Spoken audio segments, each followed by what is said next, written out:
Hello, and welcome back to another episode of Uncover Your Magic. To all of you who are my long lasting listeners who listen to me every Tuesday or every week, I am so grateful. The downloads are mind blowing to me to know that at the beginning, 2.5 years ago, I never dreamed of seeing downloads like I do now. So thank you. And thank you for the reviews and all the sweet messages. And it just means so much to me. And, this podcast has brought me so many gifts beyond meeting the people that I have met along this journey interviewing. But, it's open friendships that have connected to me, through, even high school friends and friends that I hadn't seen for years. I'm reconnected through this podcast. So super grateful. Today is a different episode. I decided I was going to bring my girls on. It's as I record this in real time, it is our last day of summer. And Paige starts school tomorrow. Presley starts school on Tuesday. And as a mom, and I know you know how much I cherish these days, every day is a gift. And when you have children, you know that it goes by fast. And it seems like it goes by faster each and every year. And Paige is going to be a junior and Presley is going into 8th grade. And, we had a beautiful summer. We ended our last week in Paris together. And, I look back at that time and we hadn't shared a European trip. Richard had never been. And I went when I was like in my 20s with my dad. And so I had been to Paris, but hadn't experienced it through the eyes of my family. And I get like kind of, emotional because it's just so special to have that time together. Anyway, so, when you realize how fast childhood goes, and, as a mom, I mentioned so many times how I started the motherhood journey later in my life. And, starting a family at 37 years old, I just married Richard when I was 36. So it was kind of a fast track. It puts a different perspective on, I was a grown woman. I had experience. I'd done so many things in my life that I was so ready to embark upon this journey of being a mom. And the intentional part of the mom that I really wanted to be kind of came recently when I saw the girls as teenagers. I saw the fruit of my labor, the intentional parenting along the way. And, how I brought my podcast into a class teaching the raising confidence. I started that in the pandemic when the girls went into quarantine. And to see the differences in these kids and what they were lacking. The parents didn't know the personal development, maybe got married and started their family earlier in life, or just never was, open to, the books that I was, or the podcast now, or, going to Tony Robbins seminars, Abraham Hicks, PSI, all those things that I did really opened my eyes to know that if I was a teenager, or if I learned what I knew as an adult, as a teenager, my life would have been so different, but we know everything's perfect. So it was exactly how it was supposed to be. But when I set out to be a mom, that is what was my intention, was to give these tools to these girls. So starting in the morning, since they were little, when they could write, we always bought gratitude journals and the perfect pen. And we would sit in the car and write and do our prayers and our affirmations. And, it's been Paige is going into 11th grade. Like we've done that since she was in kindergarten, maybe even at Hannah Fenichel in preschool. But, it's just been, now it's a muscle in our family. And I wanted to bring the girls on today and talk about that and talk about the difference that they feel, going into school and, talking to different people, having relationships and friendships and what that feels like. They've done pageants since they were 8 years old and what that has brought them. But, I think why I wanted this episode to be a little bit more intimate. I haven't done a solo in so long. And I felt like, after a summer of just enjoying the family and, seeing the girls, really up close every single day and seeing really, I always say fruit of my labor, but I am proud of um, their choices, their core values they know. And it's all from, being intentional parenting. And so when I'm now bringing, I started the Magic Path for parents and adults. And, it's now, I'm starting one September 12th. And I have 2 free master classes, one August 22nd at 5 p.m. Pacific Standard Time. And then I have another one August 26th at noon Pacific Standard Time. You can come learn everything for free. It's free. And then I'm going to start my 8-week journey with raising confidence for kids. I already have people signed up for the 2.0. I've, graduating kids that the parents realize how important it was. And they saw the difference in their kids and they saw why, having these mindset tools shifted their families. And then the parents join the Magic Path. And then they have this, this family unit that is on a different vibration and realizes how important a morning routine is and how vital starting a day with high vibration is. So I just finished a family this summer, a family of 4 in Atlanta, who I absolutely adore and love. And, watching two parents do the Magic Path together who were in, ready for a divorce, struggling with, all these things that they kept playing from the past and, weren't true, but just kept doing this, bringing the past up and then finally realized that all we have is right now, living in the moment, being in love, knowing everything's perfect. We're all on our own journey. All of a sudden it shifted. And I saw this couple start to love again, start to realize the gifts within each other. And that once you realize that self-love is so vital to loving yourself is the number one thing you need to have within you. And then all of a sudden your life, the family shifted. The kids would get on their Zoom calls with me and say, my mom and dad haven't fought. Our life in the morning is different. We're happy. But when you see it in an entire family, like my family, because this is all we've done our whole life of their childhood, it's just amazing. And I wish this upon every family. So join me in August or just sign up for the class starting September 12th. Do it before it gets full. I don't take many. It's very one-on-one and personal. So my time is limited. And I just go on this journey with me. I have so many testimonials on my website, ashleygonor.com, or email me if you have any questions. But today I just want to share with you the beautiful gifts that I have in my life, my 2 precious children. And I want you to meet them. I want you to hear their takeaways in their life so far. Presley's 13 and we have 5 years left and only 2 years left with Paige until they venture off into who knows what they're going to find in their life to excite them. And, I try to do that every day now with them. We talk about passions and what we love. And, so as a parent to start their minds thinking of, what do you love? What could you do with that? And find passion, live your life with love and, certainty and clarity. Don't go out like I did. And, I always say I was just lost. I had so many jobs. I had so many majors in college. I didn't know what to do because I didn't have that person, or I didn't know how to find clarity and how to find a passion.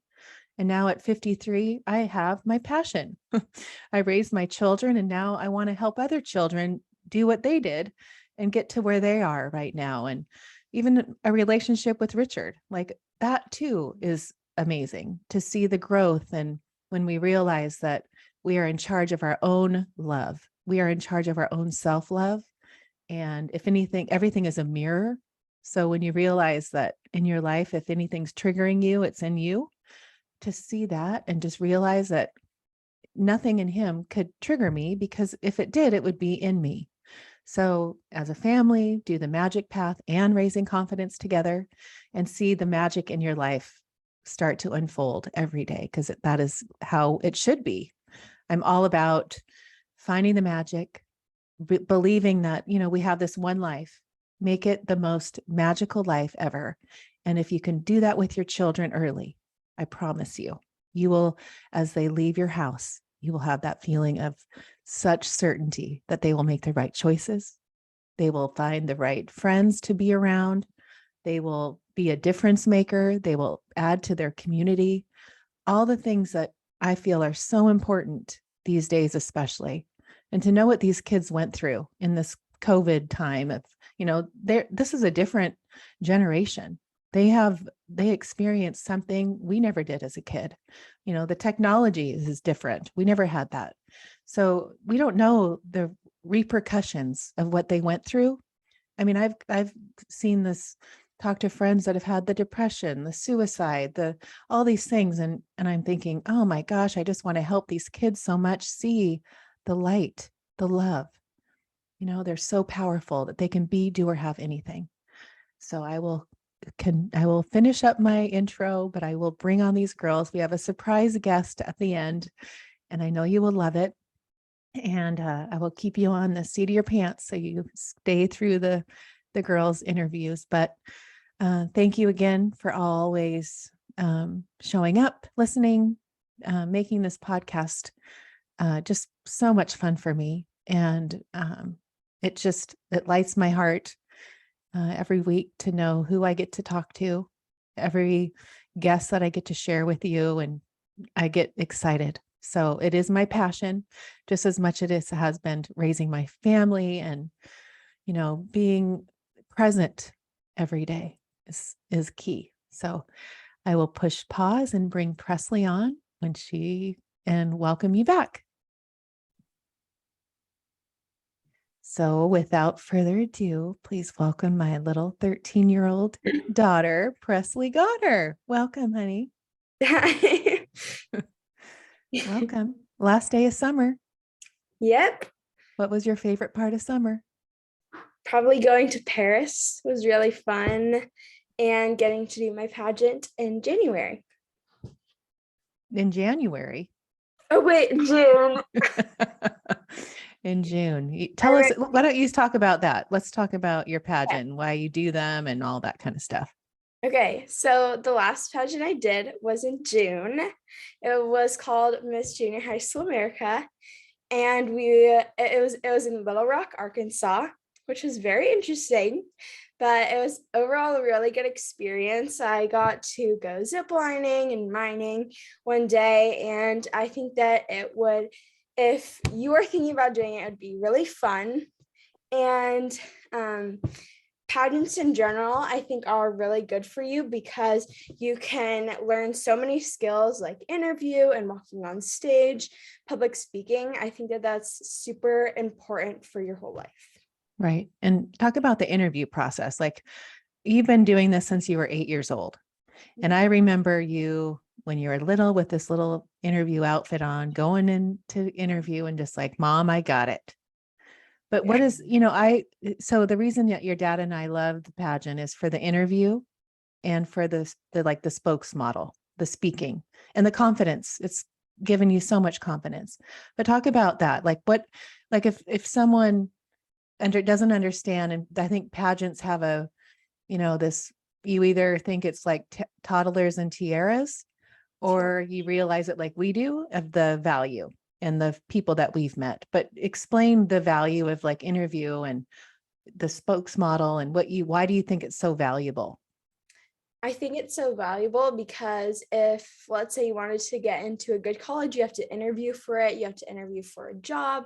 And I think that that's just super important to have those skills to be able to speak and have eye contact with one person. That's just so amazing and so good for someone like my age. Right.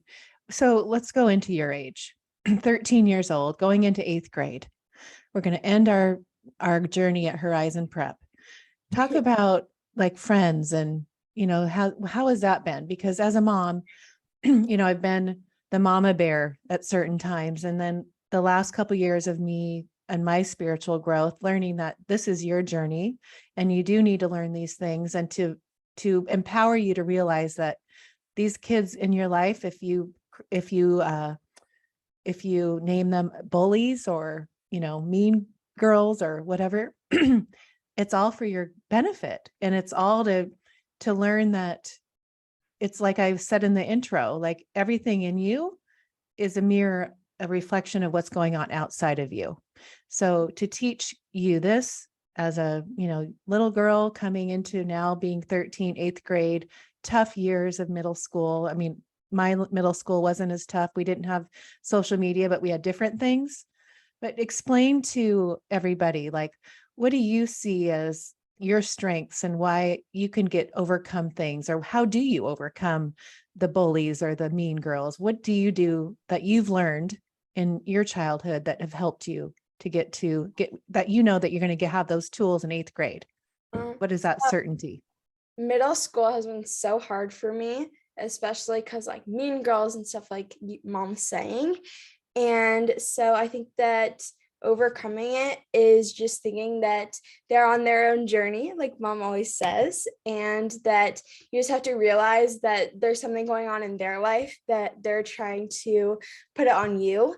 And so mom always helps us like with our morning routine, like being grateful for what we have, and just to respond with kindness to whatever anyone says. Right. And it's like so hard if I was like a fly on the wall watching, and I know how those girls are, I know how girls can be, but for like a parent listening to this, like when your child comes home and gets in the car and is upset, or, something's happening, really turn it around and like, what is this? Why? I always say, what's my best words of wisdom? Okay, there's a few. Okay, so everyone's on their own journey. Right. Everything is happening for you, not to you. Yeah. It can be, do, or have anything. There you go. Those are my 3 top. But when you realize that as a parent, everything is happening for you, for your kids, turn it around so they get that it's a lesson. It's not to be the victim, and to not be the victim in life is just to learn that at 13, that'll set you free. You don't have to be the victim. So what do you want to talk about things that you've done? And is there examples that you've been able to do to overcome anything that's happened in like being a teenager? With mean girls, I think that, like I said, you just have to be kind to everyone and try to not get involved with like all the drama at school. And for just in general, I think that mom has really helped me with my morning routine and getting to say like positive affirmations and writing in our gratitude journals. Right. Explain, like when we wake up in the morning, how is our house? What is our house like? I always say, when I start my day, you start it as high as you can, get your vibration high, right? And then everyone else will come to that level, right? Like if you never come down in a bad mood, because I'm in the best mood ever, like you got to be happy, right? Yes. Why is that important? That is important because other people, if you want to be around positive people, you have to be positive, because like attracts like. If you're around negative people, then you will become negative and everything in your life will just be so bad.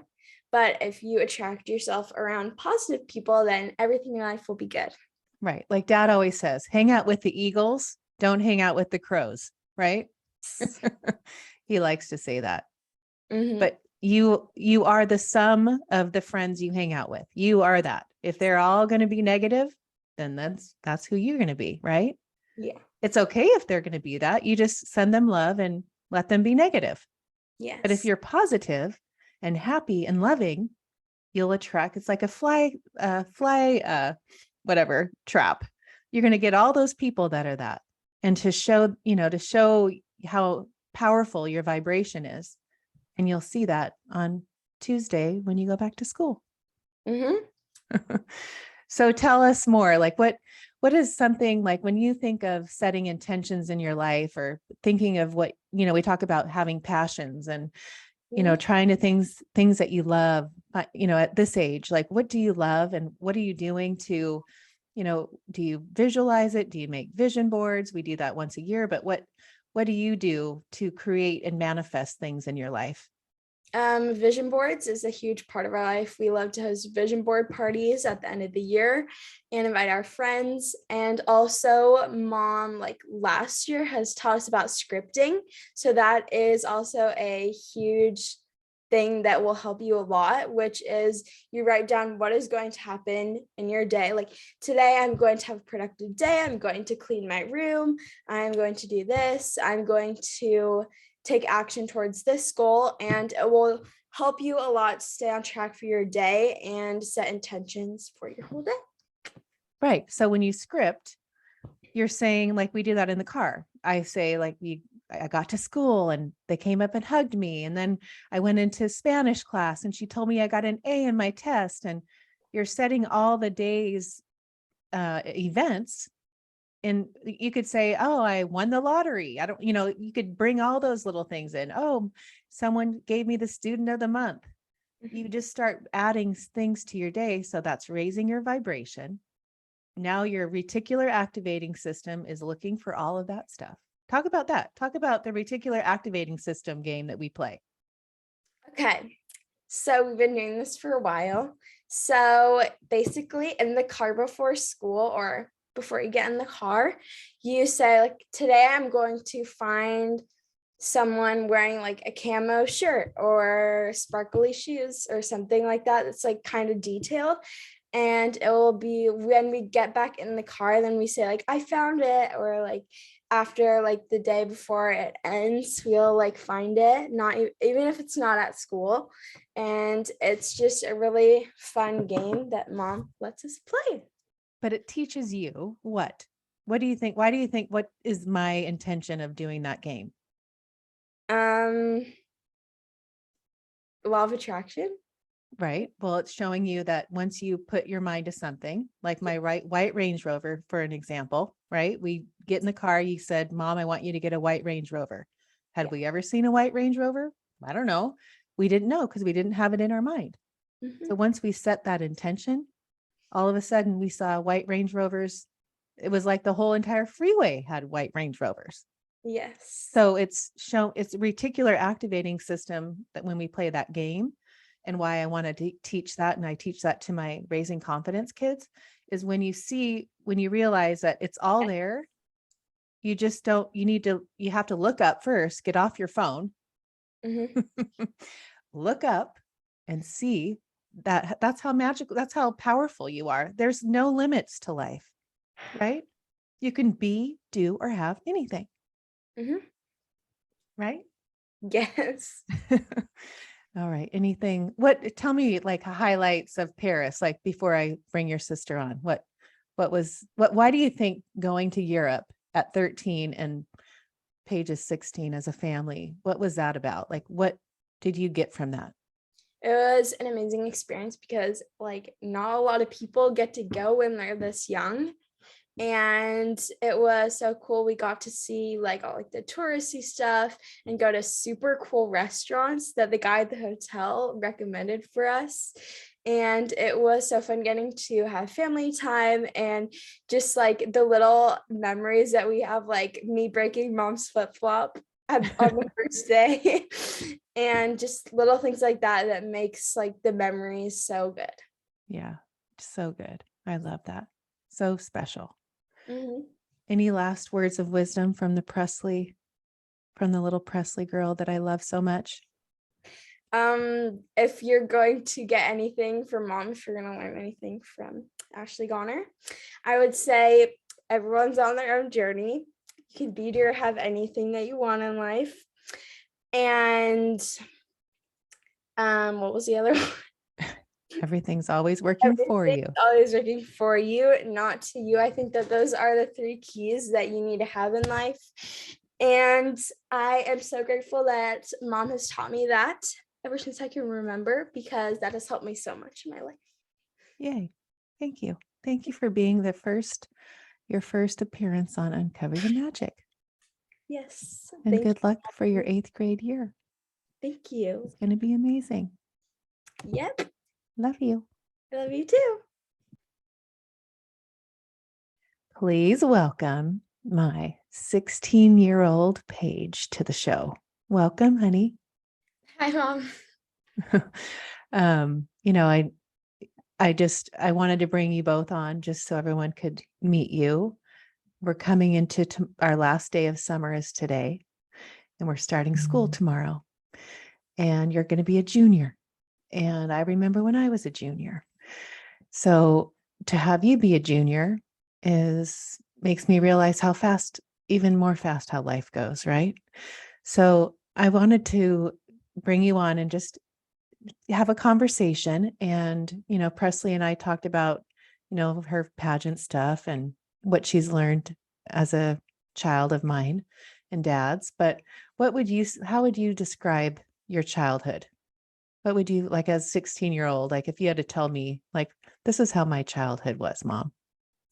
I'm really grateful for how my childhood was. My mom taught me when I was really young just how to have a positive mindset. And I learned how that with the power of positivity, you can be, do, or have anything you want, and that everything's always working for you and not to you. And I'm so grateful that I got to learn these things as a little girl, because growing up and going through school and having been bullied, and I've realized that it's about the person that's bullying me. It's their situation that's going on with themselves and not mine. So I have to learn how to live on my own life and realize that it's their journey and not mine. And so, like, talk about things that we do that you've done ever since you were little that you believe have made a difference, like certain tools, like give examples of things that you do. Every single morning on the way to school, we write in our gratitude journal. It is something where we write three things we're grateful for, one goal for the day, and then a prayer for someone. And I think that's really important to do, to set gratitude every single day, because it's very important to stay grateful for something and stay grateful for your life, because it can be taken away in a second. And also, I do positive affirmations in the morning in my morning prayer with my mom and my sister before school. And I think it's very important to say these things in the morning, like, I am healthy, I am strong, I am capable to do anything I want. And I know that it's important to say that, because when we don't say it, we go to school and then we feel like something's different. And my mom texts us, oh my gosh, we forgot to say it. And you can just tell that something's off. Right. I mean, I always talk about vibration, right? Like when you wake up, it raises your vibration. All that stuff raises your vibration. But living in a family that's so aware of vibration that you've been in growing up, dad has evolved into that too, and realizes how important, getting up and, doing your all the things that we do, the gratitude and affirmations and having that as a family, right? What has been one of your like moments that you can remember that you felt like, oh my gosh, this something happened bad, that you really had to search for those tools to get back to the vibration? Like, do you remember a time where it was a low and you're like, okay, I've learned how to get out of this? What would you say? I actually had surgery on my stomach when I was in fourth grade, and it was a very low point. And me and my mom and my dad and my sister were all trying to figure out why God is putting us through this. And it was really a test for us to really trust in God. And it was really important for us to use all the tools that we've learned, like how to say positive affirmations, how to think positive and look on the brighter side. And after that happened, I'm so grateful that it did, because it really taught me to believe in miracles. Right. That was a miracle. And as a mom, that was just nothing that I would ever want to repeat or wish upon anyone, but we did come out of it as a miracle. And, I think back as a parent during that time, that was where I had to go deep into my belief and my faith and, realizing how important faith is. And, you guys went to Horizon and learned, were taught the Bible and all the important things that I believe that are it's a faith based. Don't you believe that that's gotten you through a lot?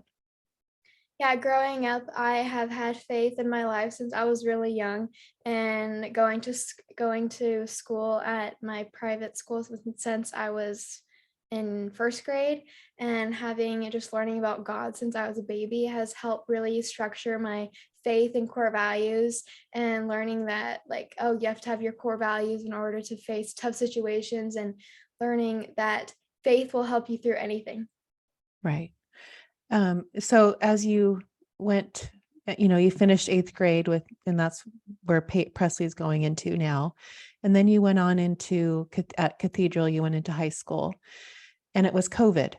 Talk about like, when you were halfway through eighth grade year. We didn't get to go to the East Coast. You didn't get to finish your musical theater. Everything got shut down, no birthday parties. How did you handle that situation? I It was actually really fun at the beginning, like getting to stay home. And I remember them saying, "Oh, we'll get a 2 week break and be right back at it."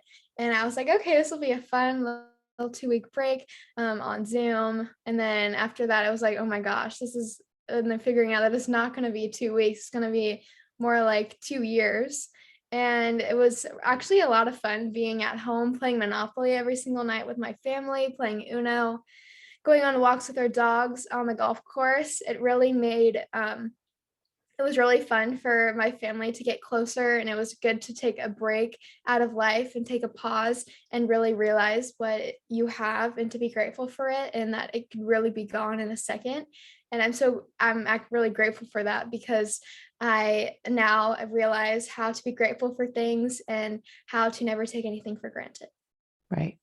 Did you see your friends? Did they react differently? Were they having a harder time or how do you look at that? Well, I only had like 2 friends in 8th grade, and we would just, like, FaceTime every day, and I had my 14th birthday party, I Uh-huh. think. I had Yeah, my you turned 14. I turned 14 in, quarantine, and all my friends drove by in their cars, which was really fun. It was just a whole another way of experiencing life. Yeah, it was. And then you had to go into high school with, brand new school, Yeah. half on, it was kind of different, right? Yeah, it was nice actually to go into high school with going half on, half off. I really had I looked at quarantine as something that I was grateful for, and something that good happened, and it was happening for a reason, because I'm actually grateful that I got to go into high school and not just like be shoved into high school and just start full blast and go into every single class and figuring out where all the buildings were.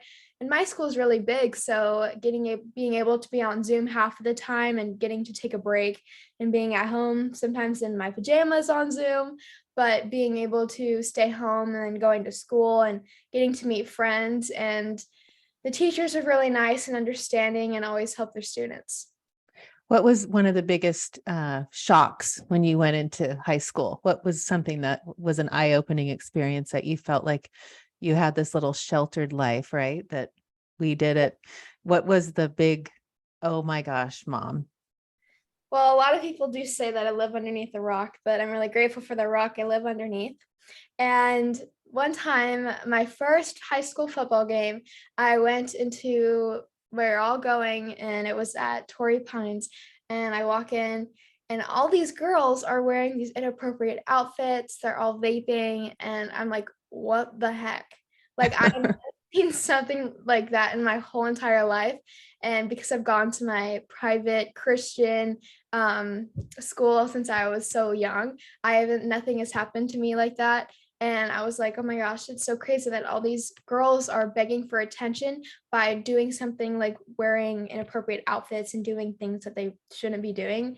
And it's sad for me to think that, but that's why that I'm so grateful that I have such my initiative. It's called Paige's Positivity Project. Me and my sister both have it. We call it Paige and Presley's Positivity Project, where we teach others how to have a more positive mindset and teach people that they can be, do, or have anything they want.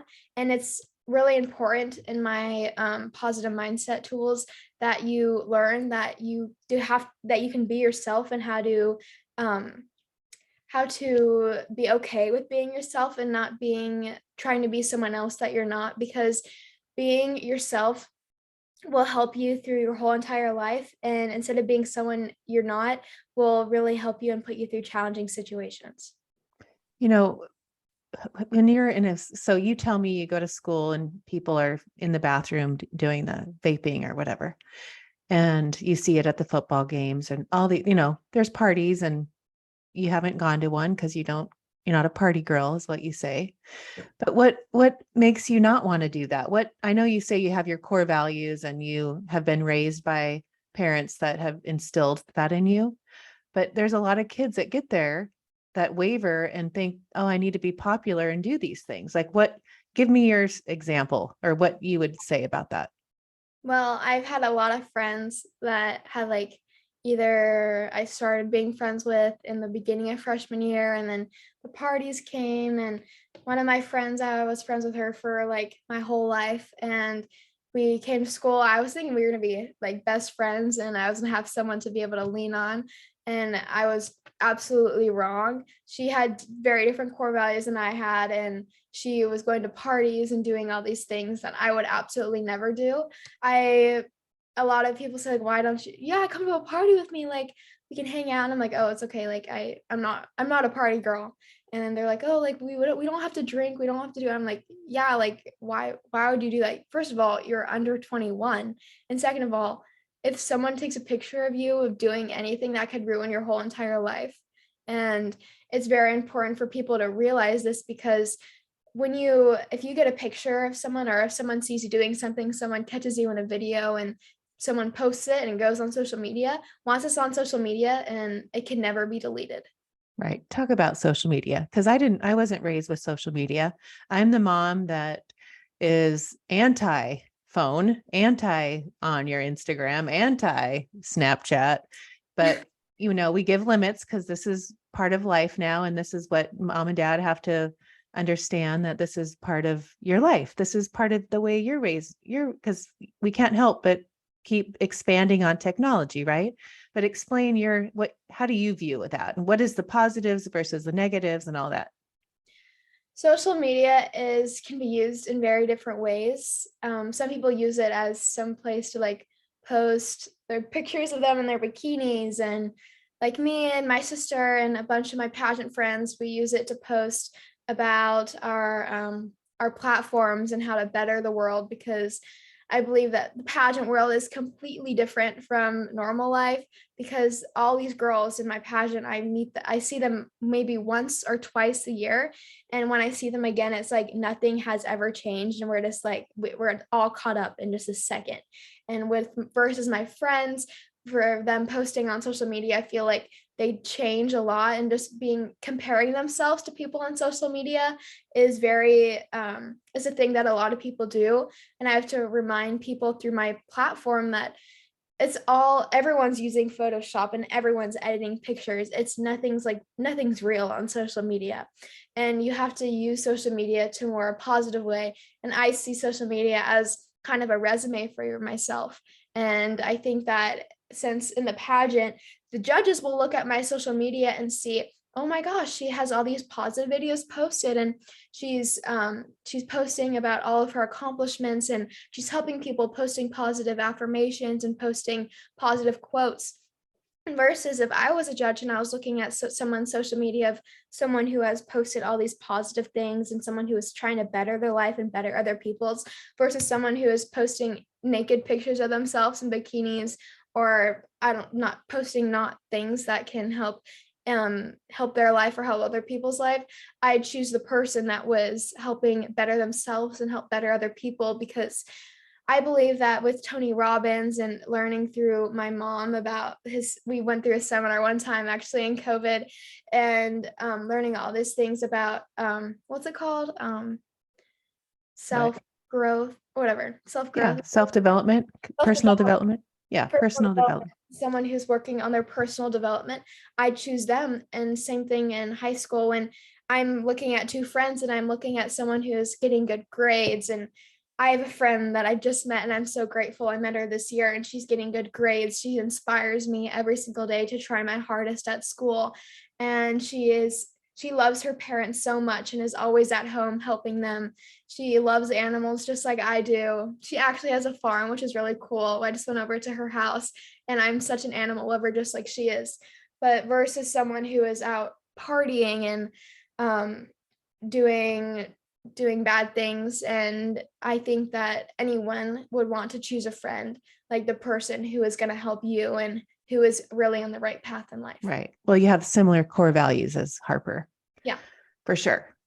So let's talk about the pageant, because I want to announce to everybody, if you haven't seen on our Instagram or Facebook, I'm the proud mama of Miss California Junior Teen, National American Miss. And that was a journey starting at 8 years old. And she saw a postcard in the kitchen. I'll never forget it. I can still picture it when she was 8 and said, "Mom, I want to do that." And I thought, a pageant? And I, in my mind, and maybe yours too, like you're thinking toddlers and tiaras, like what is going on? Why is Ashley? And then everyone would always ask me, did you used to do pageants? I'm like, no, Paige just saw a postcard and said one day, I want to do that. So that's part of it. And as a parent, I look back, instead of, if that really was calling you, you had something in you that called you. And if I didn't let that call be answered, then I would have taken you away from that dream. And so when I took you to the information and, you signed up and we started this journey, 9 years of this, going through the pageant world, with your sister after she figured out she wanted to do it too. Tell everybody about your journey on that, because you're Miss California, honey, junior teen, you did it. Be proud. I started when I was 8 years old. I went to the orientation, just like mom said, and we were looking on the stage and all these girls with their crowns and sashes on, Miss California. And I was like, and they're doing all the introduction and showing us what a pageant was like. And I'm like, oh geez, this is gonna be, I want to do this. And mom was about to sneak out. We're like, mom, let's just go to the bathroom and leave. I'm like, no, like I want to do this. And so we signed up, and just like mom said, and I am so grateful that I did that because and followed my intuition, because I am so grateful that I'm doing that right now. And having done pageants, I've built such confidence and great public speaking skills, and I've learned how to interview. And with with my pageant journey, I've accomplished so many things, and I started doing singing lessons with the pageant. I'm so grateful I did, because singing is definitely a passion of mine. I've realized all these things that I didn't know I had before, like how to be driven to do something. And that actually happened too. I realized that I can have drive for a lot of things, and not just in pageants. I can use my drive in school with my homework. I can use my drive with my at rowing practice when I'm rowing, and just in pageants when I have my drive. And I'm like, after you start pageants and you're fixed on winning. And at the beginning, I was just like, oh my gosh, I need to win. So I was just focused on winning, and that was my whole thing. I need to win. I need to win. I need to win. And year after year, still not winning, getting first runner up, second runner up, maybe top 15. And I just was like, felt like I was defeated. And the first year of pageants, we came home and I cried because I didn't get anything. But the year after, I got second runner up, and it felt like I won the lottery. And Presley, actually, she got second runner up one year, and like her second year of competing, and she started crying, and everyone was like, what is she doing? Presley was so happy. And what was I saying? And I'm so grateful that I have pageants in my life, because I realized how how to not only use to do something just to win, when I finally realized that what the meaning of doing pageants was for me, and realizing I have to be grateful and really try. I was really trying to be myself this year. And when I was finally accepted myself and knew that I can be myself and I do not have to be perfect to win and just myself is enough, I finally won. And now I know what it's like to win. And that feeling is like none other. I felt like so relieved. In 9 years of competing, I finally won. Wow. I Incredible. could have tears in my eyes thinking about that moment that we had been waiting for, right? Yeah. Oh, anyway, I love talking about it. But, as a mom, when you find a passion, when you have kids that find something that they just love, like you both love doing these pageants, and you see the growth, you see the confidence, you see, the community service, the involvement. We had to start that at 8. I'm so grateful we had the community involvement from, 9 years of that instead of starting high school, when that's important for college. And we have all that behind us, which is amazing. So, and then the friends that we've met, right, that we love in our pageant world. Anyway, okay. So Paige, you turned 16 this year. Mm-hmm. You have finally got your driver's permit. Oh, yeah. That's so embarrassing. And now we're going to start driving. I never wanted that to come, but I'm embracing that as a mom, to understand that we have to keep growing. Yeah. And you have to learn how to drive like I did. We all do. And move on into the next 2 years of high school. So give me your take on what is starting your junior year. You have 2 years left of high school. What does that look like? What is motivating you? What are your intentions? What does that look like as you sit here the day before you start your second to last year of high school? Everyone says junior year is the most important year. So having that pressure and stress is definitely something that is hard. And I know that everyone is experiencing it too. I just have to feel like I have to dial in and really work on my studies and really work on my rowing, because I do want to row in college. And I know that this year I have to start reaching out to colleges and figuring really out what I want to do in life and what I want to do about rowing and where I want to row, and finding a school that is right for me. And going into my junior year is crazy because these past 2 years went by so fast, because starting online and then that went by fast. And then my sophomore year, first year, totally in person, 5 days a week was went by fast too. And now I'm a junior and upperclassman. I am now have to realize that this is a real deal now. I'm actually have to leave in 2 years and leave home. But seeing all like the seniors leave and seeing them be like, my friend, her brother left a few days ago, and he went to college in Texas, and he was calling his mom every 2 seconds, and so sad that he was leaving her. And I'm thinking, all these people have made these choices to go really far away and on the other side of the country. And now when I'm thinking about moving to college, I'm thinking that I want to live in California so I can just visit my mom and Yay. weekend every weekend. And it's not like this huge commitment. I can only see her on Thanksgiving and Christmas and summer. And I think that's very important for me to be able to be with my mom, especially because I do want to continue doing pageants until I can have to stop. So being able to be home and getting to go to coaching in LA with my mom every weekend, and working about like our walks and our talks, but working hard with her all year around is very important to me. And having a mom who is willing to help me and commit and actually wants me to stay here instead of someone just wanting to send their kid off to.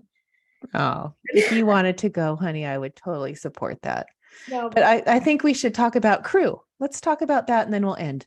So let's talk about how that happened. And, I feel like I always say to everybody, crew team. What's crew? Like when we were in ninth, when you were starting ninth grade, we're still in quarantine. All the musical theater was shut down. Nothing you could do that you loved was happening. Yeah.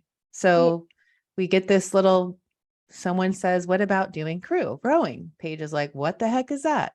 So we go try it, right? We go to Fiesta Island and she tries it the first 2 days. She gets to try it for a week.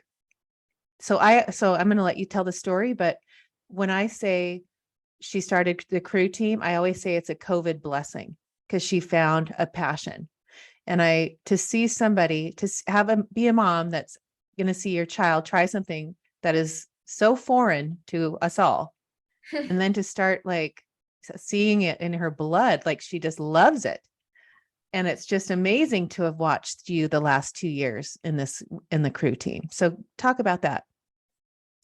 I started COVID.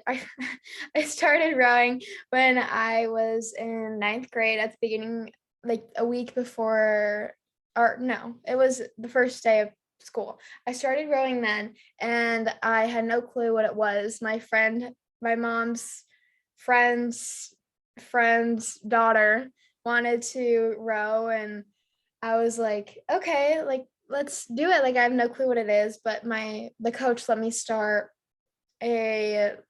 do like a week practice just to see if I like it. And the first day, it was so hard. It's the hardest thing I've ever done in my whole entire life.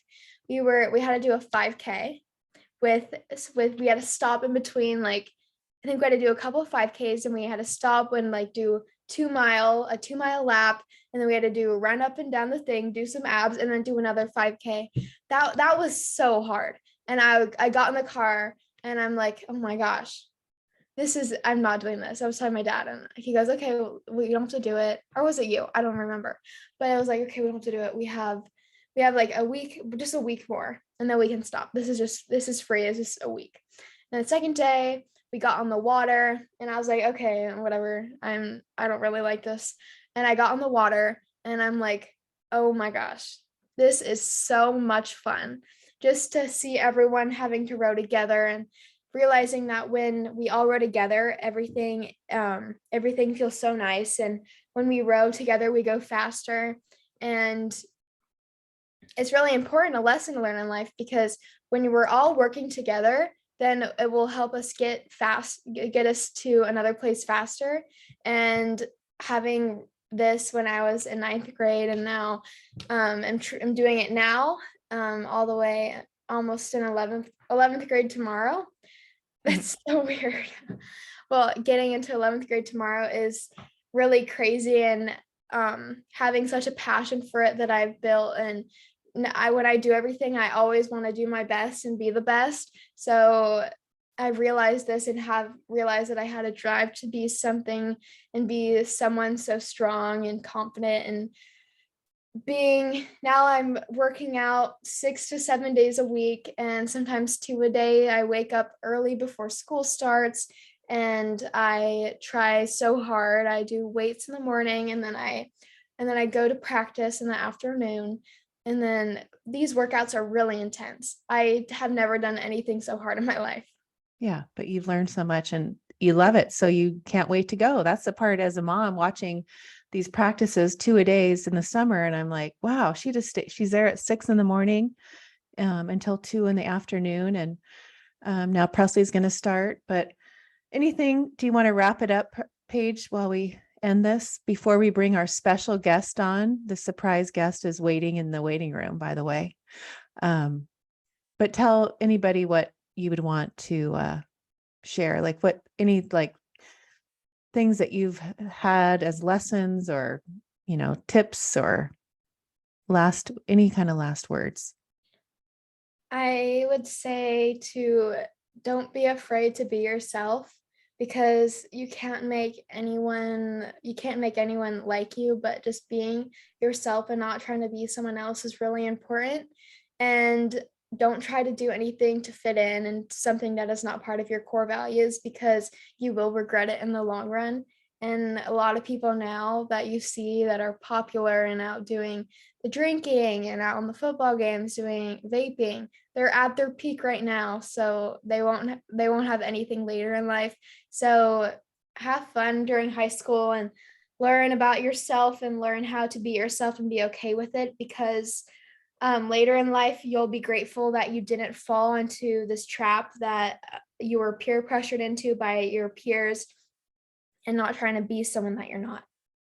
I love it. And I love you. And I'm so proud of you. Thanks, Mom. And as I take you to school tomorrow, we will begin our junior year journey. All right. Hold on tight for our surprise guest. Thank you, honey. I love you. Love you too. All right. Here we are with our surprise guest. None other than the one and only Dominic J. Zenden. He's going to be be a part of this, grace us with his presence. He's going to talk to us about, now that you've met each of my children, he's going to cue in on Presley's, each of their auras, and talk about what he sees in their aura. And we're going to talk about his gift. You're going to take it away, Dominic. Yeah, hi Ashley, nice to be here, and hello Presley, nice to see you as well. It's going to be a unique experience, isn't it? I think it's always good to show people how they can benefit from primarily talking to one another, and secondly from what they get from what they show out, because we don't know what's going to happen, do we? We don't know what energy Presley and Paige are going to show out here with, and it can open up lots of different conversations, and we're doing it live. There's no rehearsal in this. So it's as it happens. So is this going to be a lot of fun? A lot of fun. I can't wait. Thank you so much, Dominic. That's okay. So where do you want me to start, Ashley? Do you want me to go and say hi to Presley? Sure. Because I've got a little picture of Presley here. So Presley, say hello to me, because then I can actually get your picture up rather than look at your mum. I can look at you. Hi. That's better. Hi, Presley. How are you? I'm good. How are you? Yeah, I'm very good. You're very brave, aren't you? Putting yourself up for this. This is an extremely brave thing to do. Do you know what you're in for? Kinda. Are you sure? That the whole process that I do is I look at a person and I look at their energy field, which is known as the aura, and we try to describe the personality and the things that are going on with the person, and a little bit about how they're feeling right at this moment, because the atmosphere is very important around the person. And as you can see with you, you're a bit shy, you're a bit sort of reluctant, your aura's gone in. I think that, there's a lot of energy there for you. You've got a lot of energy going on in your aura, but you've got a very strong personality at the top here. You're very definite about everything. You're not someone to sit on the fence and say, I don't like, or I do like. You're someone that says it as it actually is. So your opinions are strong.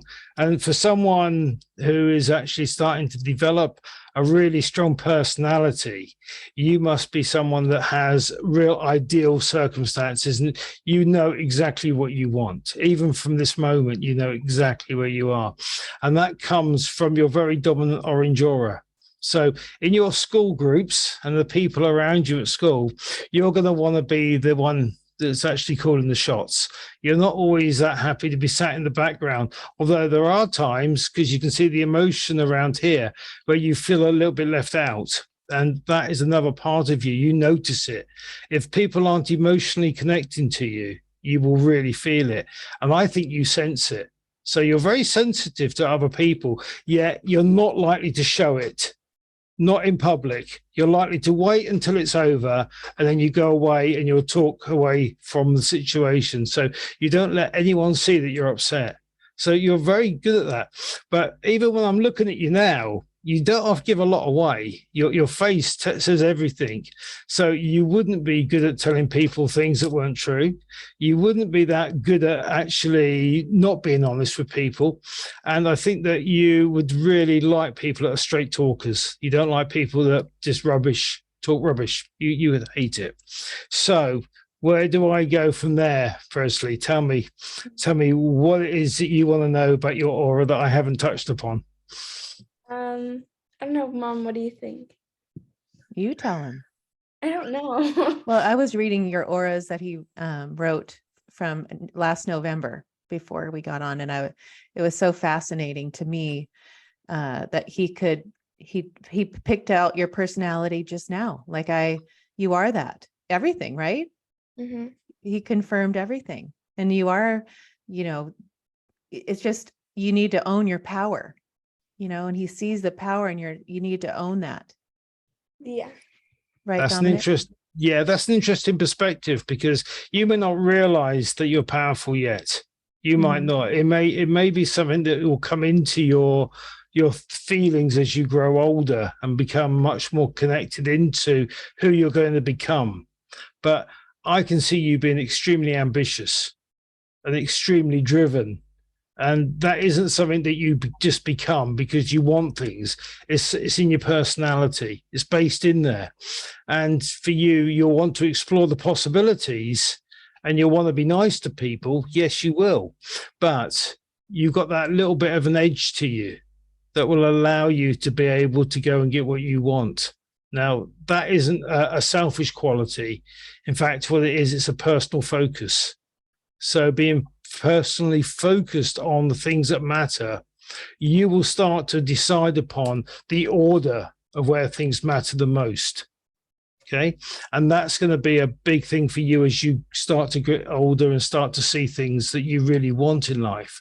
So your focus, your hardest thing at this moment is knowing where you fit, because that's going to always be something that you'll be thinking about. You'll be thinking, do I have a place to fit into this part of the relationships I have around me? Or do I fit into this part of the relationships? And because you haven't quite got that emotional balance in your life, you can sometimes go under a little bit and get very, I don't know if you worry, I think you would worry, because I can see it in your aura. Even talking to me, you're a bit concerned. You're curious, but you're a bit worried about talking to me because you don't know who I am. And that has always made you feel a little bit uneasy. But when you relax, I don't think they'll be able to stop you talking. I think you just keep talking, talk and talk. And it's about your relaxation. It's where you relax the most, when you feel the most relaxed. And as you grow and you start to find the order of what you want to do, then you'll relax.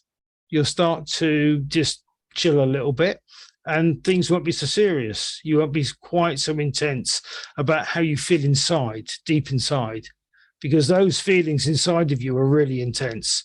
They're a bit like someone hitting a drum inside your head, and you can hear the noise and you don't know quite how to stop it sometimes. So I can see how intense you are, and I really hope the people around you understand you, because your ambition and intensity could be quite high. But once you get to the point of using them as as an area to achieve from, no problems. No problems at all. It's just handle the emotions. You can't fix everyone. You're not going to be friends with everyone. Not everyone's going to like you. Not everyone's going to want the best for you. But if you can figure out who does, then you've got no issues there whatsoever. Is there anything, Dominic, that she can do? Because school starts tomorrow. We'll have a little bit she can do to help her aura, or to do Yeah, anything. Is there anything I that you would? Yeah, I don't know whether to cheer because school starts or whether to actually commiserate. I think it's, I can remember both. I can remember the first day back at school after the summer holidays was always hard.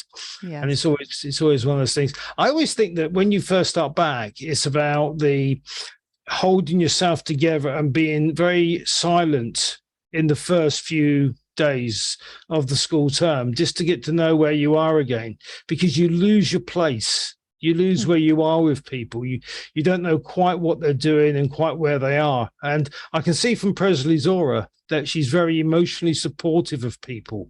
And so she cares about people. So her first day back at school will be talking about what other people did rather than what she did. Mm-hmm. You know, I doubt if she would talk about her trip to Paris or going to, support her sister, all those things. I don't think they'll come into it. So I would say to you, just be a little bit more of a silent partner when you first go back. Let people express what they've done, and then you can actually pick up where you left off. But you can also watch other people, how they act, and you can avoid the ones that are acting irresponsibly or that may have changed in those few weeks since you last seen them. Always good to have a look around before you start. Oh, I love that, Dominic. That is so great because, there's two groups at their school. It's a small school, and they just got their class. Their class is, who's on what, A and B, right? Well, they mixed up the group, and yesterday she kind of got panting like in a place. And I said, no, you just go there. You're focused on your grades. You love and smile and happy, and the same thing, like just let them talk about themselves. Yeah. I mean, is that the worry, Presley? Is that the worry that I see, the concern in you at this moment? You're a bit nervous about meeting and being in a different dynamic of people around you. Is that what this is? Kind of, yeah. Yeah, good. I'm pleased you are, because if you weren't nervous, you wouldn't be human. And I don't think I'm talking to an alien, not at this moment. So you haven't got no, I don't think she has a green tail. Do you, Presley? No. You have. You got a green tail. Oh, right. Okay. So I am talking to an alien. The thing is, right, if you didn't feel the way you feel, I would be amazed. I really would. It's going to be an apprehensive, few days for you. But I always think that if you stay silent, I know that's hard. I know you did a good job now, but it's going to be hard when you're at school because you're going to want to chat. It's going to be a better way of you going into that dynamic, because you're going to find out who the dynamics are, who gets on with who actually starts to, pal up with who, and where you are in that sort of order, because you're looking for a new order, aren't you? Of where you are in the class, who's got to do what and how they're doing it, and who's the dominant ones and who are the ones that are a little bit more sort of silent.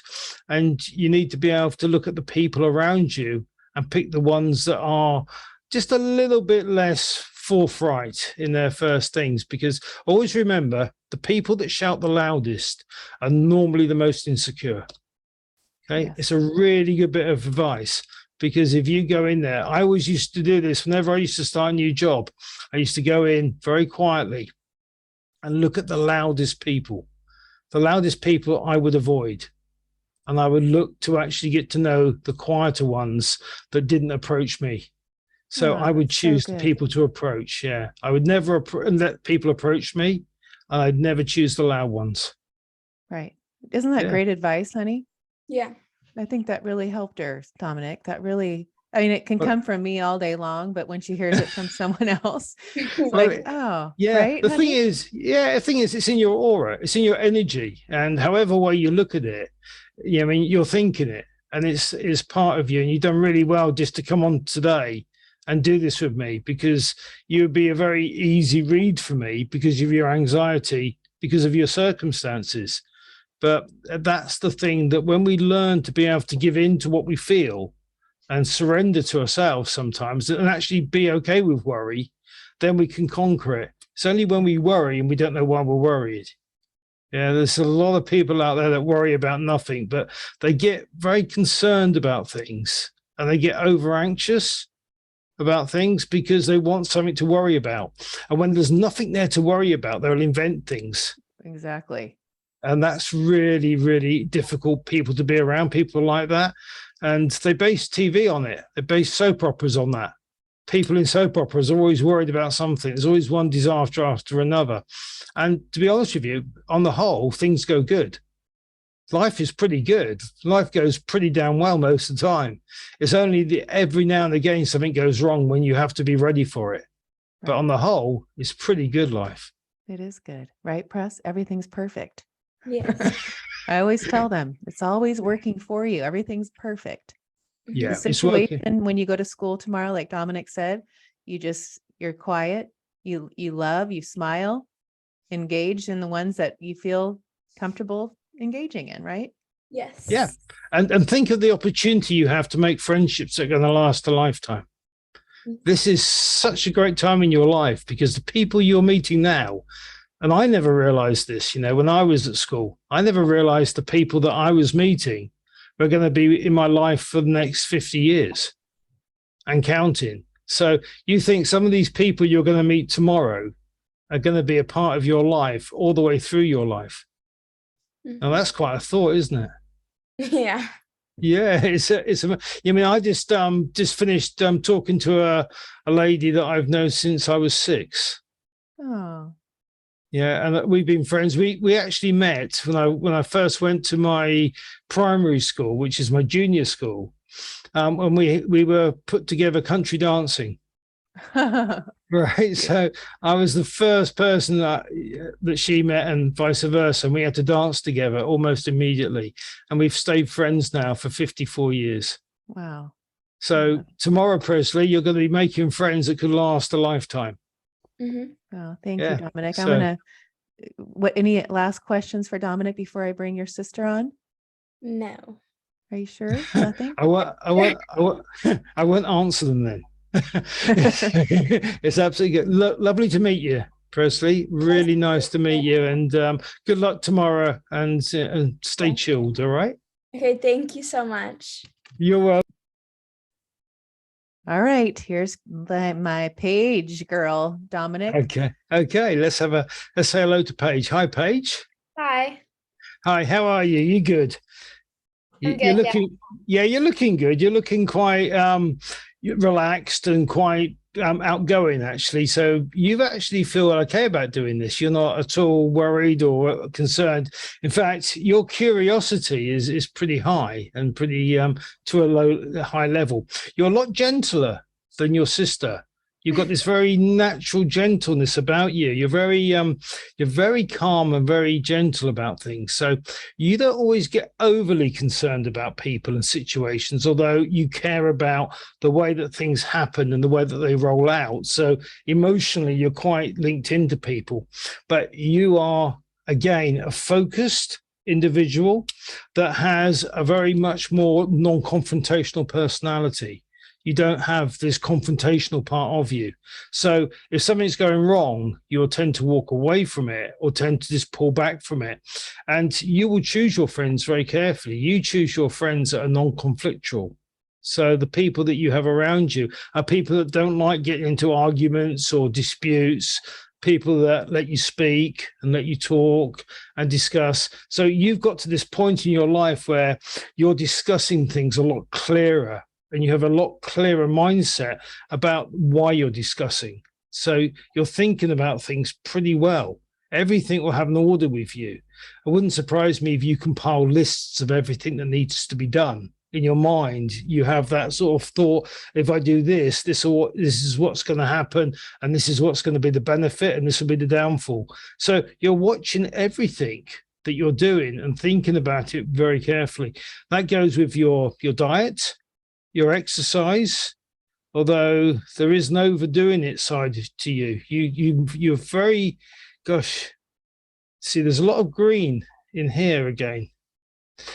You overdo stuff. You don't know when to stop when it comes to how far you push yourself. Have you ever talked to anybody about exercise regimes and an order of exercise and recovery? Have you ever done that? I work out 7 days a week, so I know you do. I can see it. I don't recover. Okay. I'm sleeping, I recover, but I don't normally take a break off. Okay. Do you work out because you need to work out, or do you work out because you enjoy it? Both. Right. Okay. So you feel that you need to work out 7 days a week? Yeah. Yeah. I need to work out to stay in shape, but I do work out because I like to. Right. Okay. So it's just as much as a social thing as a personal fitness thing. How about your body? Do you ever speak to your body and say, why do you ache in those places? Or why do I get these shoulders that pull me? Or why do I get my calves that get a bit tight from time to time? Do you ever sort of stop to think why that happens? No, I don't really think about why it happens. I'm just like, oh, like this hurts, but there's Okay. no really time to stop and like take a break. Okay. Look, your aura says to me that you're focused and that you're deliberate and that you're looking at the long-term goals. And that's great. Ambition is brilliant with you and your focus is great. And you should be congratulated for the order you put into your life. I do think, though, that you should take a break occasionally, because it's how your body recovers that allows you to go to that next level. Yes. Because if your body hasn't recovered totally, you'll still be able to do what you did the week before, but you won't get past that. Because the way that your ambition, the way that you're focused on doing the things that you want to do comes over, is that you want to push yourself even further. You want to beat your records. You want to beat your personal bests. You want to do that 10 seconds off your best time every week. And you will start to level out and not be able to do that because your body will say, hey, I can't cope with this because I don't have time to recover.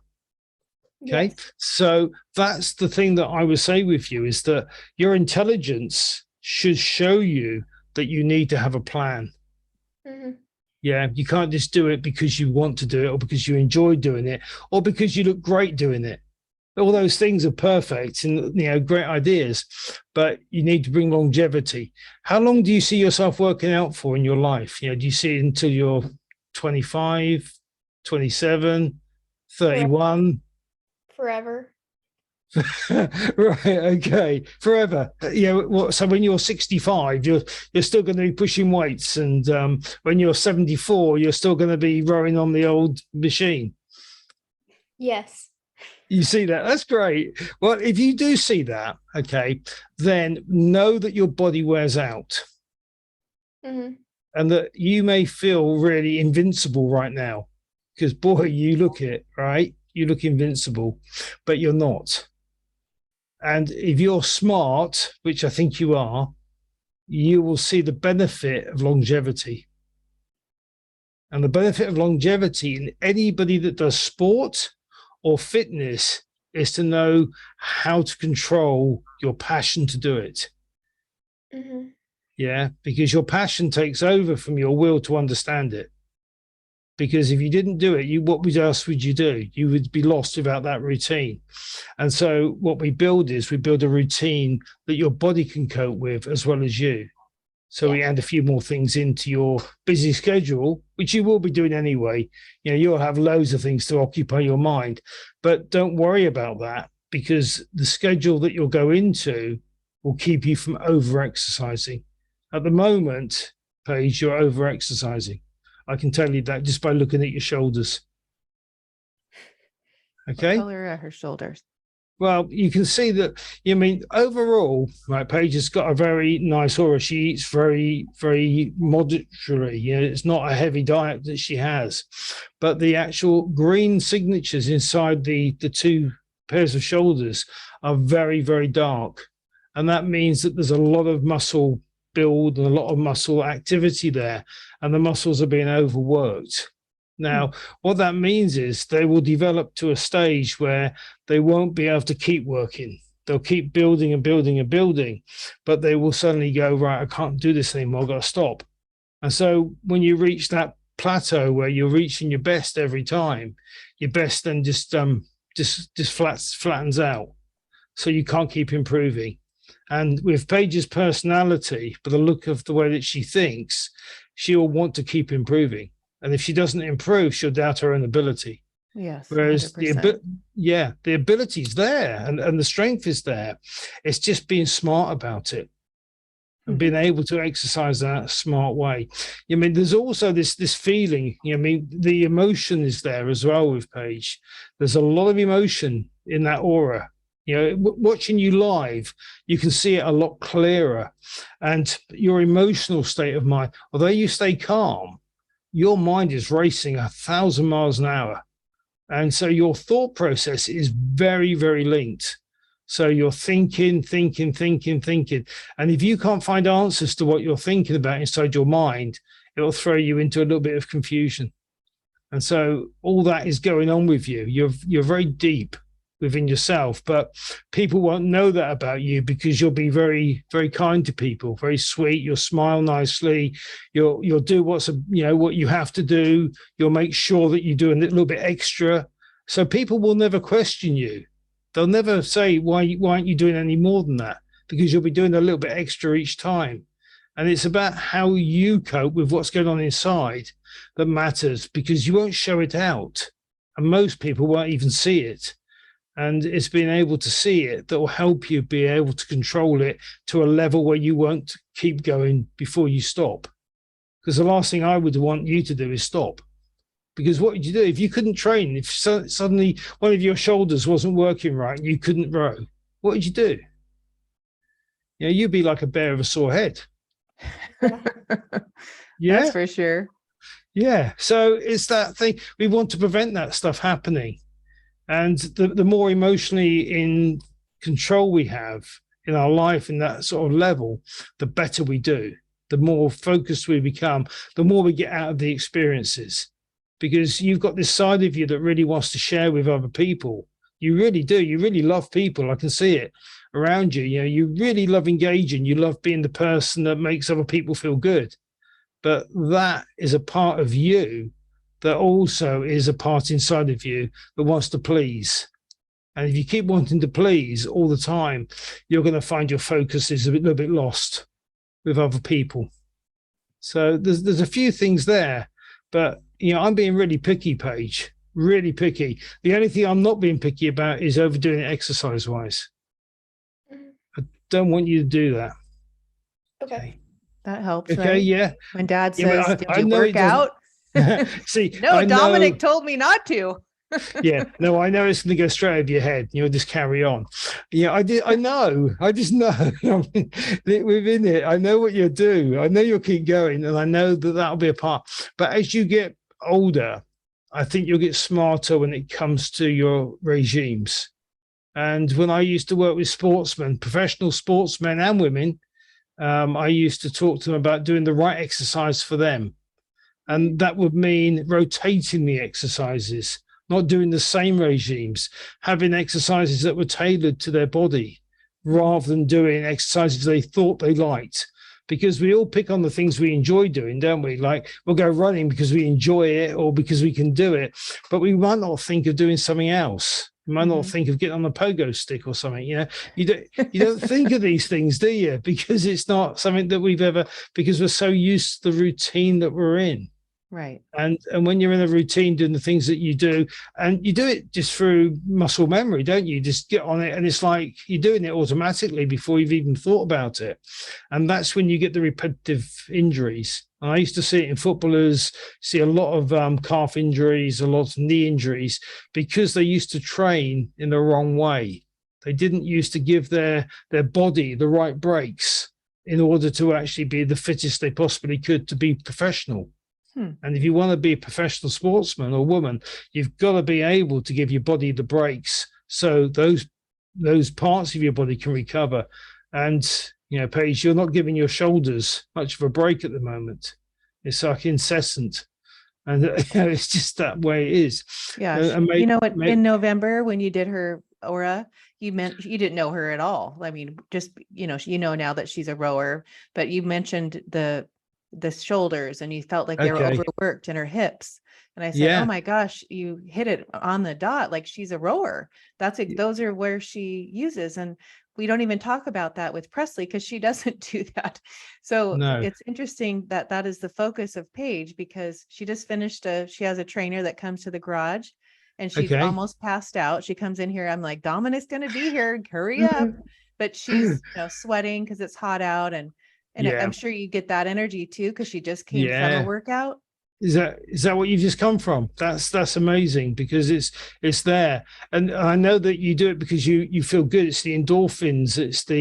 It's also you do it because you're used to doing it. It's the build up and it's the doing it every day. Because if you don't do it, you really miss it. You really miss it. And it's something that if we could just change some of those routines, not so you miss your exercise, it's just so you have different parts of your body being trained. So you're doing different parts. And it's the smart way to train.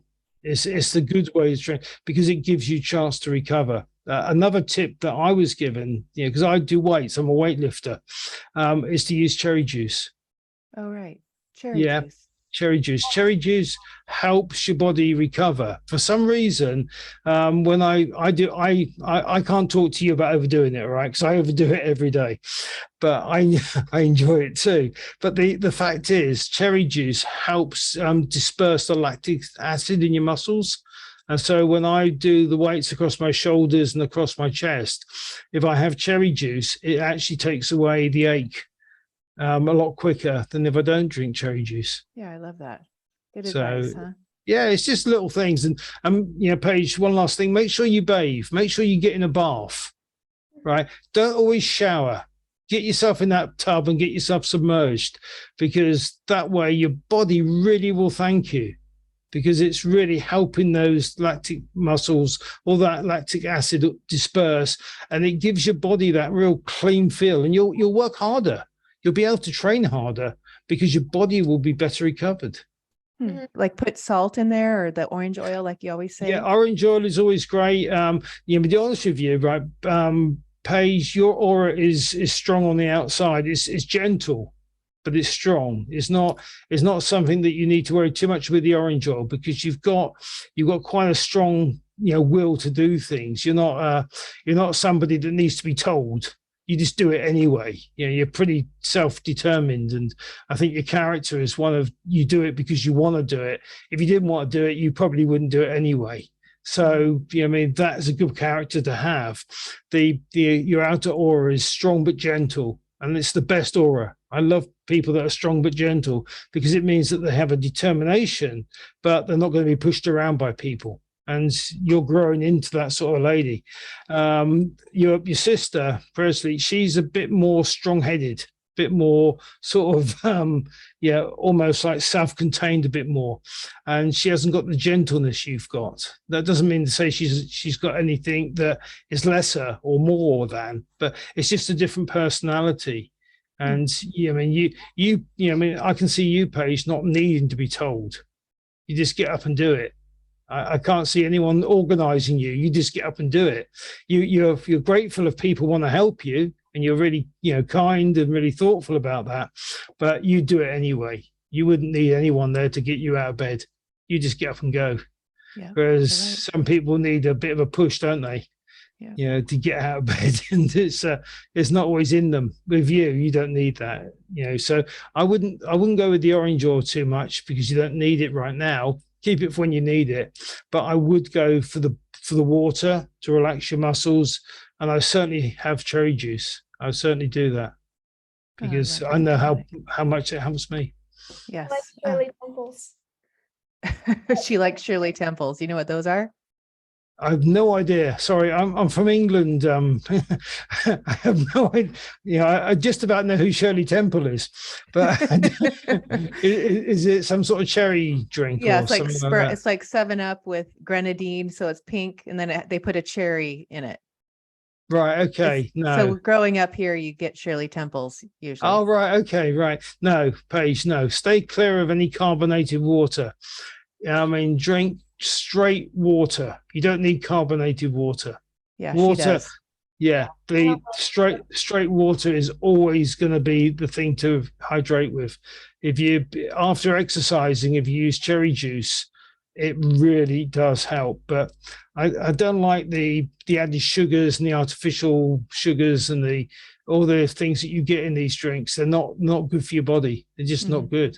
They don't do you any good at all. If you saw someone drinking a can of 7-Up, you would see all the aspartame and all the other artificial chemicals all in their aura, and they remain there for weeks. And they make people lethargic, and they give people sort of feelings of highs and lows, and people get addicted. And I think, I would always say avoid that stuff. Yeah, we don't do that here. Yeah. But they've never had any like diet soda. They don't drink soda. No, we don't do that. All Paige does is drink water. I don't like awful stuff. Yeah. I don't like sparkling water. Mom likes it. Yeah. Paige is all about water. Yeah. Sparkling water. See, it's no good. It's just that if you're going to drink, hydrate. And that's the thing. I always say to people, don't smoke, don't drink alcohol, all that stuff. It affects your body much more than what people know. Even if you wanted to go into no meat, no diet with meat in it, those things that they weigh your aura down, they're heavy. So there's other things that you can eat instead of those things. But that's a personal choice. Right. That's something that you choose, yourself. As you get old enough to work out where your diet is, you choose that. And as soon as I was old enough to work out my diet, I didn't eat meat, because I could see the effect meat had on people. But that's something people choose, and that's fine. It's down to where they are personally. But diet is a very important part of being a person who does exercise as a living, as a profession, or wants to look good. Because you can look good, you can have all the right tone, the right shape, but if you're not eating the right diet, your body is affected inside. And I see a lot of these guys that do weights with steroids and stuff, and it makes the bones brittle. So, in 20 years' time, they're doing it in their 20s and their 30s. By the time they reach 40, they start to get, compressed spines because their spines start to fall, and they don't do themselves any favor for the later part of their life. So it's looking after your skeletal, the bit inside, and the muscles properly, so you have longevity. So when you're 74, Paige, you can still be doing your rowing and your walking and all the other things you want to be doing, which seems a long way off right now, but believe me, it creeps up and runs past you very quickly, right. Even though you wouldn't appreciate it at this time. But the thought is, look after your body seriously. If you need to look into it, go and talk to a dietitian, a coach. Go and talk to these people that can help you, because they'll give you the strength to get even better and even fitter. Do it properly. Don't just dabble at it. Don't just do it because you want to do it. Do it properly. Get the right people. Get the right advice, and then everything will work out good for you. And then in your 50s and 60s, you'll still be doing the stuff you're doing in your 18, 19-year-old body. So it's much better for you. Thank you, Dominic. That's all right. That's the end of the lesson. Yeah. But I think after what she just went through this morning and how she was almost passing out, I think you definitely dialed right into that energy that she's going with. Yeah. The thing that I ask, and Paige, what do you get from exercise? Do you just get a buzz from it? Or is it just something that is just a big part of your life that you enjoy so much that you keep going back? Is it just something that is that ensconced in your life? Well, with rowing, I feel like in college coming up, I feel like I need to be able to work out to get all my time, I had to get better and better and as strong as I can be. So I think that it's definitely a big part of my life, and I should be doing it every single day as much as I can. So later in life, when I'll be grateful that I did it now. So then I'd be able to get a better college and have a better life. I don't know. Right. Well, I'm not going to argue with having a better life. I always think we live the best life we live day to day. So you're doing that right now, and there's no reason why that won't continue. Regardless of whatever else happens in your life, you're leading the best life you could be living. That's very, very good. And it's great that you're doing that. But don't think the harder you work out, the better you perform. It's really the smarter you work out, the better you perform. Mm-hmm. Yeah. So don't just think because you run 10 miles and row 20 lanes and you go and do 15 laps of the auditorium on the bike and then go and lift 20 kilos, 18 times. That's going to make you the best you can be. What makes you the best you can be is being smart to know what actually helps to improve you. Yeah. And that will get you to a good level. That'll get you to rowing in the college team. That'll get you to the nationals if you want to go that far. And that'll get you with a chance of representing your country in the boat if you want to do that. If you don't want to do it to that level, then there'll be other things that you can do with your fitness, and it gives you choices. Always remember that the fact that you're in that position, you've got choices where to go with it. You don't need to be stuck in one place, but give yourself that opportunity to work the smartest way. If I look at your aura right now, you really do push yourself past where you need to push yourself. And that would be okay because you like the feeling. I think you like doing it, but it's a little bit more smarter than that. You're a smart girl. You should know that. Mm-hmm. Yeah. I love that. That's really great advice, Paige. I bet you loved hearing every bit of that. Now you can take it down a notch and tell dad it's Dominic's fault. No, don't take it to where you need it to be, but go and get somebody who knows you, that can actually go through the tests of your body, work out your respiration, work out your reps, work out your body type, because each body type has a different way. There's also about at times, for especially for ladies, is where they are on their cycle, where they are within their monthly cycle. There's good times to exercise and there's bad times to exercise on that cycle, and you need to research that stuff. I mean, I used to know all this stuff when I used to do the sportsmen and women, years ago. But if you worked out where your menstrual cycle is, you can work out the smart times to exercise and when your body benefits from it and when your body doesn't benefit from it. So it's all key to doing it. And being smart about exercise is a really good way of being the best you can be and being the fittest you can be, because you don't get to be the fittest you can be by just exercising. Right. You've got to be smart. Yeah. Right. Thank you. Thank you. Okay. Thank you, Dominic. Thank you so much. That's okay. Nice to see you, Paige, and congratulations, I should say, before I end. Congratulations on your title. That's incredible. You did so well. Thank you. No, you should be really proud. That's incredible.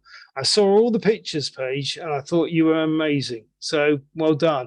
But it's tantamount to how focused you were, because you don't get to wipe the floor with the competition the way you did that weekend if you're not focused on what you're doing. Because she was focused. You won all those categories, didn't you? And the ones you didn't win, you came runner up in. So you did amazing. And do you see, that's being smart. That's knowing where you can actually be smart, and that pays off every time. Right. Yeah. Thank you. Thank you. Okay. Thanks, Okay. Oh, I loved Nice. it. Thank you for being our special guest. I know everyone loves listening to your amazing gift that you share with the world, and it's becoming more and more like you're turning 60 in a couple weeks, right? Like you're going to be celebrating 60 like a No. what? Well, the thing is, I don't celebrate birthdays. Oh, I've that's never right. have. You don't. I Never forgot. celebrate them. No, I know it's odd, isn't it? But I think it's something that you get as an onset. When you're a child, you tend to carry the things through that you did when you were in your early teens all the way through.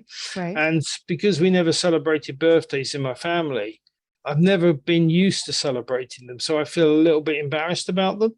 Right. And even now, turning 60 in a few weeks it's quite a difficult thing to come to terms with, because you don't feel, I don't feel 60. I feel like I'm still about 25. Yeah. But the body starts to age and you start to get, your memory starts to go a little bit, and you don't tend to have the same ability to push through everything. So you slow down a little bit.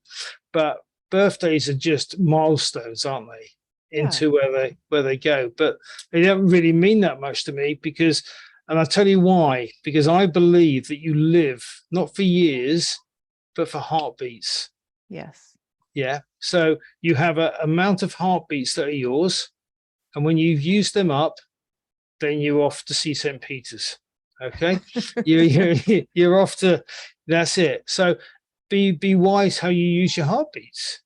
Keep your body healthy, but don't get unduly stressed. Don't get into lots of stressful situations, and then you'll live for a long time. You think of the tortoise, how long they live for. They live into 200-300 years. And you think of a racehorse, they live 25-30 years. Right. And the reason why a tortoise lives a lot longer is because the tortoise is calm and slow, whereas the racehorse uses up all its energy really quickly. Right. So I want to be in the middle of that. I want to be a sort of fast enough not to get left behind in life, but slow enough and calm enough not to have an increased pulse rate. And if people were to understand that rather than think of it in time and years, then their lives make much more sense. Mm-hmm. So instead of celebrating birthdays, just celebrate being alive. Celebrate your life every day. Be happy that you can do the things that you do. Right. I try to tell them that all the time. I love that. Okay, let's end this. Let's end this with your curveball question to Paige. Dominic's famous curveball question. Throw it out. Let's end it on that. You want to end it on that? Okay. Paige, you're going to be a part of this now. You're going to be one of the Hall of Famers. Tell me, what was the last piece of music that you listened to?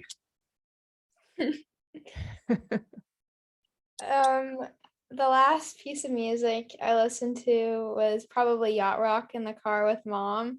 We always listen to Yacht Rock because she likes it more than normal music. Well, not normal music. Well, tell him what Yacht Rock is. It's on Sirius. He's in the UK. He doesn't know what Yacht Rock is. I've got a clue. On Sirius XM, and it's the music that people listen to when Mom was growing up In the 70s.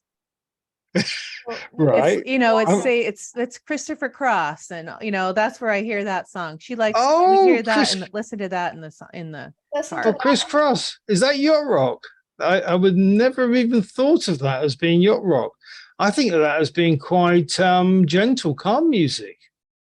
Yeah, Yacht Rock is like gentle, calm music. Why is it called rock then? Well, Yacht Rock. Yeah, it's what people listen to on their yachts. Oh, okay. When they right. I've got you now. That makes sense. Now, look, I had no idea. What's your favorite piece of yacht rock music then, Paige? I like the sailing song that Mom. You like Christopher Cross Sailing? Yeah. Is that it? Yeah. That's Christopher Cross Sailing. That album. Do you know how old that album is? No. That's 1979 that came out. Mm. Right. So if you do your maths, right, that's now 43 years old. That album. Yeah. You ought to listen to the whole album. The whole album is brilliant. And Christopher Cross only released 2 albums. And that album was by far the best album he ever did. And it's called Christopher Cross. And it's got a green cover with a pink flamingo on it. Yep. Yeah. Yeah. 1979 Paige that came out. So I was 11 years old. I was listening to that when I was your age. Yeah. But the girls love that. So they know all the words to all those songs. It's so funny. I'm like, how do you know those words? On her playlist for crew, it's all those Yacht Rock. Really? Songs. Isn't that funny? Really? Would you listen to that? Yeah, because the other day I was listening to Madonna, Ray of Light album. I love that album. That's really good.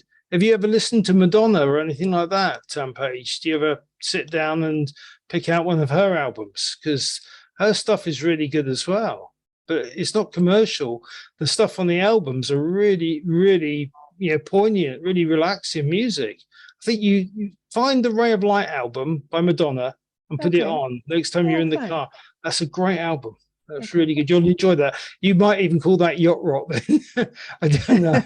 You might do. But see, that's an interesting insight. Do you have any music that you choose yourself, Paige? Anything that you have selected yourself without the influence of your mum? Or is everything that you listen to mum influenced?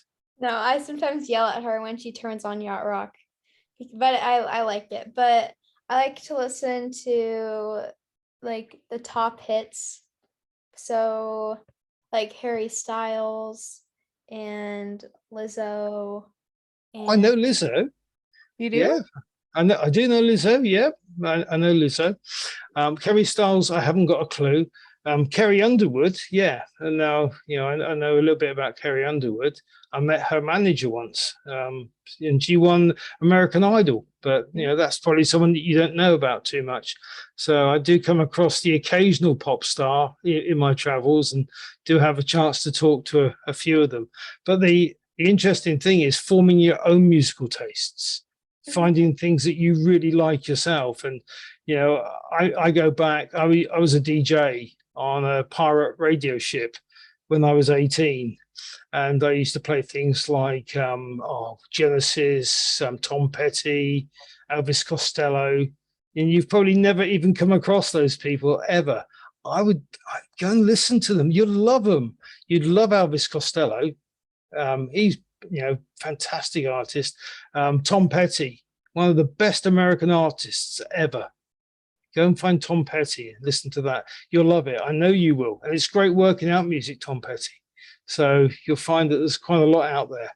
I really envy you. You've got all this great music to look back at and find and go and explore, because it's been going on since 1962 when the Beatles took off.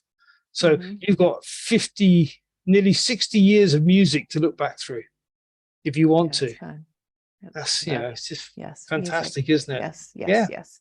Oh, thank you, Dominic. That's okay. Thank you. Thank you for being here. And, that's all right. It's quite an interesting conversation. I'm glad we got onto music, but the auras are what we're here for, really. And your aura isn't looking too bad, Ashley. That's what it's not? Okay. Not too bad.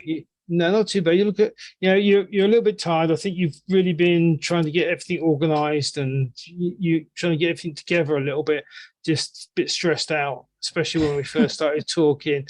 For whatever reason, your aura came in and then it came out. So, you're pretty relaxed now. Okay. I just think that you're thinking of the rest of the day now, and your mind is somewhere else right this moment. Wow. Interesting. Gosh, you can't get anything past you. It's difficult sometimes.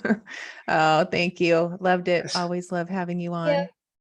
Yeah, nice to meet you, Paige, and you personally. And look after your mum, and you take care as well. Thank you so much, Tom. All right. Bye.